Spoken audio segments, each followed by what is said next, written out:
Senhora presidenta, deputada Fatinha, presidenta efetiva do nosso expediente final, queria saudar os deputados aqui presentes ainda nesse momento final desta sessão plenária.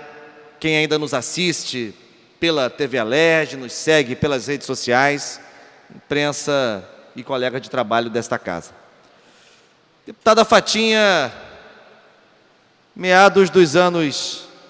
50, o antropólogo francês Claude Lévi-Strauss publicou Tristes Trópicos, fazendo menção à situação de comunidades indígenas brasileiras, que ele pesquisou numa consagrada missão antropológica, por ele comandada por vários anos, aqui no Brasil, naquele período. Lembrei de Tristes Trópicos porque acho que vivemos tristes tempos, querido deputado, porque num estado que enfrenta esta situação tão crítica do ponto de vista econômico, sem falar das outras dimensões da crise, dimensão ética e moral, a dimensão administrativa. Evidentemente que qualquer sociedade confrontada a dificuldades tão profundas do ponto de vista econômico, que nós vivemos uma brutal crise de gestão e crise de receita. A receita despencou e o Estado do Rio de Janeiro precisa encontrar alternativas criativas, sustentáveis, para recuperar o seu processo de aumento, produção de receitas. E não há dúvida que neste cenário, um cenário que impõe um redesenho do seu projeto estratégico de desenvolvimento econômico, as instituições de ensino superior, de pesquisa, de produção de conhecimento, de inovação tecnológica, deveriam ter um papel absolutamente central, que se a gente inventariar nas últimas 2 ou 3 décadas no mundo, países que conseguiram encontrar caminhos, alternativas para o seu desenvolvimento econômico, a gente pode falar de países da Ásia do Sudeste, por exemplo, podemos falar da Coreia, de Singapura, de Filipinas, podemos falar da Malásia, e podemos falar de países também do norte da Europa, países como a Noruega, como a Suécia. Noruega era um país relativamente pobre, deputado Eliomar, até meados dos anos 50 do século passado. E esses países todos jogaram muito peso em investimentos voltados para o ensino superior, para a pesquisa, para a produção de novas tecnologias, para a inovação nos mais diferentes campos do conhecimento. E, portanto, nesses ambientes, nesses contextos, nesses países, nessas épocas, as universidades, os institutos de pesquisa, os centros de pesquisa tiveram um papel determinante para esta virada sustentável. Tanto é assim que são países que se mantêm com oscilações próprias do modo de produção capitalista, mas que se mantêm liderando setores importantes da economia mundial e, mais do que isso, garantindo aos seus povos condições de vida dignas em vários níveis, em vários setores da vida cotidiana. Faço essa introdução para dizer que no Rio de Janeiro é o oposto. No Rio de Janeiro, que precisa desesperadamente encontrar alternativas, reescrever, redesenhar, reprojetar a sua estratégia de desenvolvimento econômico, este Estado ataca, agride e ofende permanentemente as suas universidades. Os institutos, as unidades, as instâncias estaduais de formação de quadros, de produção do conhecimento, estão vivendo uma ofensiva sem precedentes na história do Rio de Janeiro. Falamos da UERJ com muita frequência, mas é preciso falar com muita frequência também da UENF, da UESO, da Rede Faetec e o seu abandonado ensino superior tecnológico, a FAPERJ, como Fundação de Amparo à Pesquisa no nosso Estado, a Fundação CCERJ, que aliás teve hoje, na sua sede na Glória, a luz cortada. A luz foi cortada na sede da Fundação CCERJ ali na Glória. E nesse contexto já tão difícil, o governador do Estado, cujo governo já acabou, já encerrou, decide se pronunciar, mais uma vez de forma atabalhoada, dizendo que pretendia cortar 30% dos salários dos servidores da UERJ. E aí é preciso esclarecer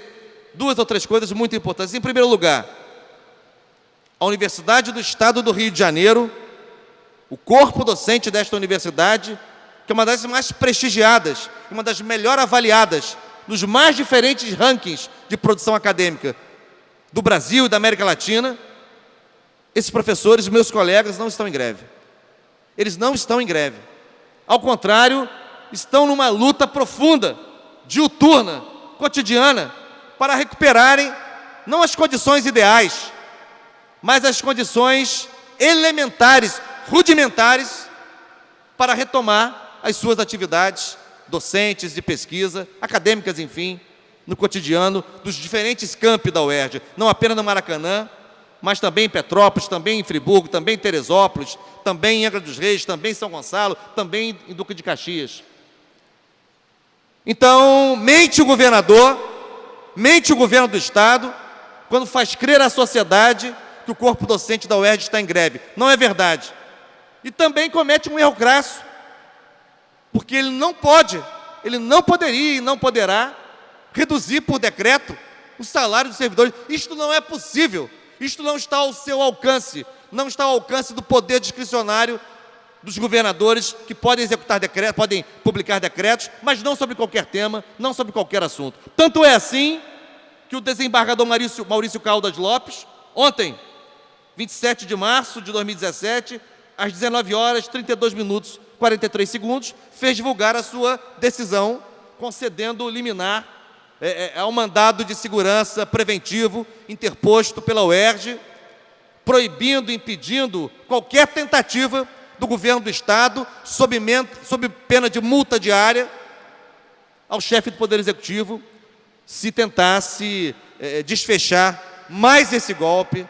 contra a sua universidade, contra a Universidade do Povo do Estado do Rio de Janeiro. Então, eu queria aqui dizer da importância de esclarecer ao povo do Rio de Janeiro, que não vive o cotidiano universitário, que não vive a vida acadêmica aqui no Estado, entender que os professores da UERJ não estão em greve. Em segundo lugar, entender que o governador não pode cumprir a ameaça que ele apresentou como uma espécie de vaticínio ensandecido, e tanto é assim que o Poder Judiciário já se manifestou preliminarmente, dando guarida, ainda que na forma de uma liminar, ao mandado de segurança da UERJ. Portanto, a UERJ continua resistindo e lutando para voltar a funcionar, mas para isso tem que ter bandejão funcionando, para isso tem que ter elevadores funcionando, para isso tem que ter limpeza e asseio, minimamente para recolher o lixo diário, produzido pela comunidade acadêmica ao longo da jornada. Para isso é preciso ter vigilância, para que as entradas e saídas da universidade sejam minimamente guarnecidas. E é disso que nós estamos falando. Uma dívida de 2 dígitos, na casa de 15 milhões de reais, aproximadamente, é o que a UERJ deve aos seus prestadores de serviço, R$ 14.783.141,24. Isso sem falar em salários atrasados, isso sem falar em bolsas atrasadas, isso sem falar na grave repercussão já produzida sobre o trabalho científico cotidiano da UERJ, cuja repercussão só nos próximos anos será possível de mencionar. Por isso, queria falar da minha solidariedade à comunidade acadêmica da UERJ e avançar na interpretação de que o que acontece com a UERJ, o que acontece com a UENF, o que acontece com a UESO no Rio de Janeiro, não é apenas em função da crise. É uma agenda, deputado Eliomar Coelho. É uma pauta, é uma compreensão deste governo de que não deve mais ser responsável pelo financiamento das universidades públicas. Esta compreensão cresce na agenda governamental do Rio de Janeiro e também na agenda do governo ilegítimo golpista do usurpador Michel Temer, que, aliás, a cada dia produz pautas que jamais seriam aprovadas como um programa de governo num processo eleitoral. Só através de um golpe de Estado, só através de um movimento autoritário, seria possível a implementação dessas agendas que Michel Temer vem apresentando à sociedade brasileira. Em relação às universidades, está na pauta do Congresso Nacional, com a perspectiva de votação ainda nesta semana, a proposta de emenda à Constituição apresentada pelo deputado Alex Canziani, do PTB do Paraná, que pretende começar o processo de cobrança de mensalidades nas universidades públicas, alterando o artigo 206 da Constituição, particularmente o seu inciso 4, que diz hoje o seguinte: o ensino será ministrado com base nos seguintes princípios, e um dos princípios é gratuidade do ensino público em estabelecimentos oficiais. Pois bem, o deputado Canziani, em sintonia com essa lógica de desresponsabilizar o Estado em relação ao financiamento das universidades públicas, o que encontra eco na agenda do desgoverno Pezão, apresenta uma emenda já começando a taxar os cursos de extensão, os cursos de pós-graduação lato sensu, os cursos de mestrado profissional, numa primeira abertura de porteira, para que em seguida, como disse a secretária executiva do Ministério da Educação, Maria Helena Castro, que as universidades terão que cobrar mensalidade sim. Faz parte da agenda do governo golpista de Michel Temer. Aqui quem fala não é um deputado de oposição, aqui quem fala é um deputado citando a secretária executiva Maria Helena Castro, que já tinha esta pauta quando foi secretária executiva de Paulo Renato Souza, do governo Fernando Henrique Cardoso, mas sofreu forte resistência dos movimentos sociais que impediram a implantação da cobrança de mensalidade nas universidades públicas. Esta pauta volta à tona agora no governo golpista de Temer, com a mesma secretária executiva do Ministério da Educação, e ela já começa a tramitar no Congresso Nacional com a votação iminente desta emenda constitucional do senhor Alex Canziani. Por isso, quero concluir dizendo que o que acontece com a UERJ, com a UENF, com a UESA no Rio de Janeiro, não é apenas obra do descaso, da falta de recursos, é também uma sintonia com esta agenda de privatização das universidades públicas, de desconstrução deste modelo bem-sucedido, que fez com que as universidades públicas brasileiras fossem as principais instituições de produção de cultura, ciência e tecnologia no Brasil, à frente da grande maioria das instituições privadas. A pesquisa, a ciência e a tecnologia no Brasil dependem fundamentalmente da produção acadêmica cotidiana das universidades públicas. E é isso que vai ser interrompido se a gente jogar as universidades públicas na lógica do mercado, transformando o ensino superior público em mais uma mercadoria a ser contratada no balcão de negócios do mercado capitalista. Portanto, não a emenda constitucional em tramitação no Congresso Nacional e não a tentativa de atacar mais uma vez a UERJ com corte de salários dos seus servidores.